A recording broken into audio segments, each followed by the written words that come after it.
Hello, I am Loveless and welcome back to Final Fantasy VII Ever Crisis, and in this video I'd like to give you a guide for Varvados and Garm EX2 battle.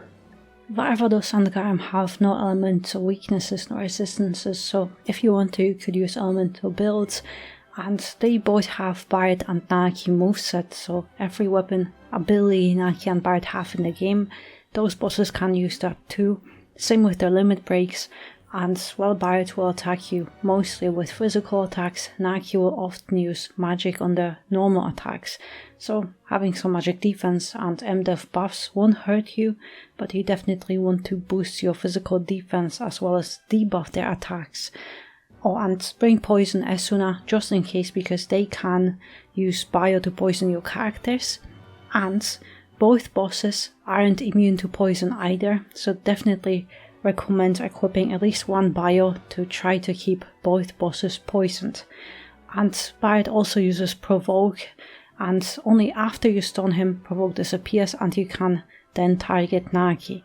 So I think AoE weapons are very good here, and both bosses also have a sigil phase, so you might need a circle sigil, and I recommend a magic runera because Naki has a physical counter which you really don't want to experience. Since the bosses don't resist any elements, you could bring any elemental DPS team. However, I strongly recommend AoE weapons, especially Cloud with Baja Sword or Tifa with her FF6 gloves, because of that additional damage that will always go through, no matter how buffed the bosses are or how debuffed your team is. And yes, you could go with single target DPS weapons, but they will just make the battle much longer. And you could use Sephiroth with Protector's Blade as well. Just make sure to bring something to buff your defenses with, especially physical defense, because those bosses hit very hard, and a biomateria or a weapon to keep the bosses poisoned, and something to debuff their attack with. So overall, you have a lot of options here. You could even use Naki and Barret, which would be pretty funny, but I'm using Matt, Angio and Cloud. And to make this guide more accessible, I only brought the necessary equipment and left many equipment slots empty, but you should slot in your best weapons and materia. And I also have Angio mostly to debuff attack with, but now we have multiple other weapons and characters that can be even better because they target all enemies and debuff their attack. Sephiroth has Kuja, Vincent and Barret, and even Sid have one too. And especially Sephiroth and Vincent can be used for DPS to defeat the bosses faster, and Vincent has a weapon which he could poison both bosses. Matt has default outfit with Gigantic Shield, Bramble Spine to buff physical attack, Syringe for defensive buffs, Ultimate Weapon, Cura in all cure slots, Esuna Poison and a Circle Sigil, and in sub-equipment slots Matt has two guild weapons, one with physical and the other with magic defense. Angio has default outfit with Ad Astra, Stalwart Integrity to buff physical defense and attack, Two-Hander to debuff attack, Ultimate Weapon, Circle Sigil, Breach and a bio, and Angio has no sub-weapons. Cloud has default outfit with Blade Beam, but you could use any other limit break or summon, Baja Sword for DPS and Circle Sigil in boost slots, and in sub-equipment slots Cloud only has Rebirth event weapon for HP.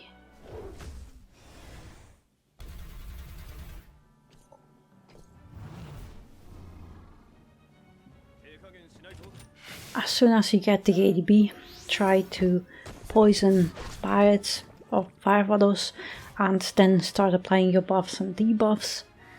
And Cloud, you always want to keep him buffed with physical attack, but I'm not doing that because my Baja Sword is OB10 and I know not everyone has that, so I don't want to apply any more damage to not overkill the boss. But just make sure that you have physical attack buff and Barret's boss is debuffed, his physical attack.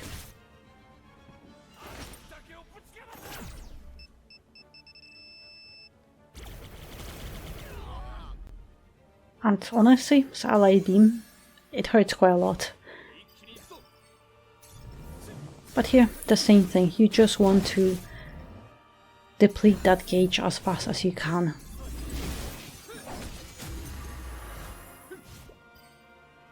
but also heal back whenever you can, reapply the buffs and debuffs whenever you need them, and also keep the boss poisoned.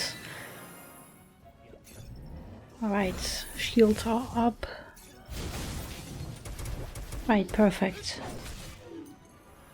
And now, as soon as you can, try to switch to Garm or Naki, and first bio and then debuff the attack, because his magic attack is buffed, so he hurts you quite a lot now. But now Barret is recovered, so his provoke is active again. And that's another satellite beam, so try to prepare. So attack debuffs and buff your own defenses, but also here it won't kill me. I know that because the first one didn't, but I just want to use Ad Astra and Cloud's Limit Break. Ad Astra is very nice because, well, you won't die. Even if you were lower HP, so you were in full HP, you still would be fine, but Ad Astra just makes sure that you won't have to use as much ADB to recover. Alright, now just switch here, and we're back to the same thing. Oh, actually,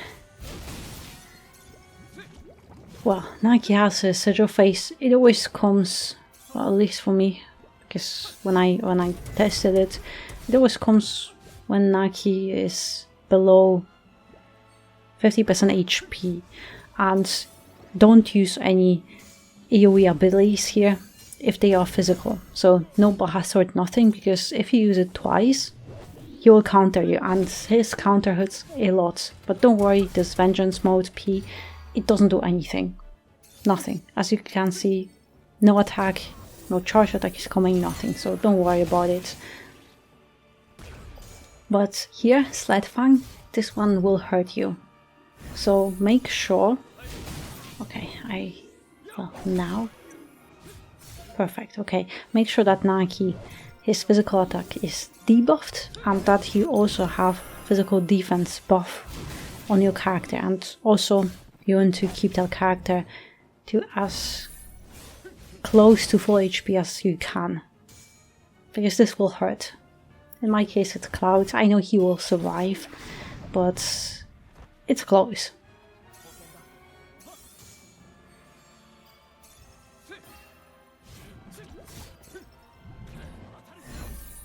But now, it doesn't really matter which boss you kill faster, it just depends on bio, but Naki has a tiny bit less HP than Barret, so it depends. Here, bio is amazing and it really is helpful.